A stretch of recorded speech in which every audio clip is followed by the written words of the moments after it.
79ನೆಯ ಸ್ವಾತಂತ್ರ್ಯೋತ್ಸವದ ಅಂಗವಾಗಿ ಜಿಲ್ಲಾಡಳಿತದಿಂದ ಕಲಬುರಗಿ ನಗರದ ಜಿಲ್ಲಾ ಕ್ರೀಡಾಂಗಣದಲ್ಲಿ ಹಮ್ಮಿಕೊಳ್ಳಲಾಗಿದ್ದ ಸ್ವಾತಂತ್ರ್ಯೋತ್ಸವ ಕಾರ್ಯಕ್ರಮದಲ್ಲಿ ಕಲಬುರಗಿ ಉಸ್ತುವಾರಿ ಸಚಿವ ಪ್ರಿಯಾಂಕ್ ಎಂ ಖರ್ಗೆ ಅವರು ಧ್ವಜಾರೋಹಣ ನೆರವೇರಿಸಿದರು.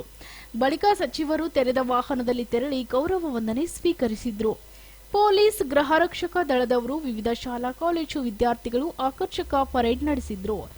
ಶಾಸಕ ಅಲ್ಲಮಪ್ರಭು ಪಾಟೀಲ್, ಶಾಸಕಿ ಖನೀಜ್ ಫಾತಿಮಾ, ವಿಧಾನ ಪರಿಷತ್ನ ಸದಸ್ಯರಾದ ಜಗದೇವ್ ಗುತ್ತೇದಾರ್, ತಿಪ್ಪಣ್ಣಪ್ಪ ಕಮ್ಮಕ್ನೂರ್, ಮಹಾಪೌರರು ವರ್ಷಾ ರಾಜು ಜಾನೆ, ಜಿಲ್ಲಾಧಿಕಾರಿ, ನಗರ ಪೊಲೀಸ್ ಆಯುಕ್ತ, ಜಿಲ್ಲಾ ಪೊಲೀಸ್ ವರಿಷ್ಠಾಧಿಕಾರಿ ಸೇರಿ ಇತರರು, ಜಿಲ್ಲೆಯ ಶಾಸಕರು ಹಾಗೂ ಗಣ್ಯರು ಮತ್ತು ಪ್ರಮುಖರು ಭಾಗಿಯಾಗಿದ್ದರು. ಇದೇ ಸಂದರ್ಭದಲ್ಲಿ ಪರಮಪೂಜ್ಯ ಡಾ ಶರಣಬಸಪ್ಪ ಅಪ್ಪ ಅವರು ಲಿಂಗೈಕ್ಯ ಆದ ಹಿನ್ನೆಲೆ 2 ನಿಮಿಷಗಳ ಕಾಲ ಮೌನಾಚರಣೆ ಮಾಡಿದ್ರು.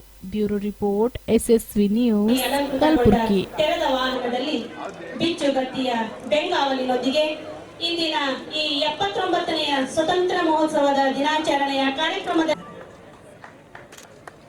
ಜೋರಾದ ಚಪ್ಪಾಳೆಯ ಮುಖಾಂತರ ಅವರಿಗೆ ಶುಭಾಶಯಗಳನ್ನು ಕೋರೋಣ.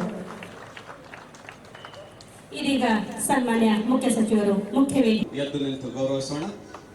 ಸನ್ಮಾನ್ಯ ಶ್ರೀ ಪ್ರಿಯಾಂಕ್ ಖರ್ಗೆ ಸರ್.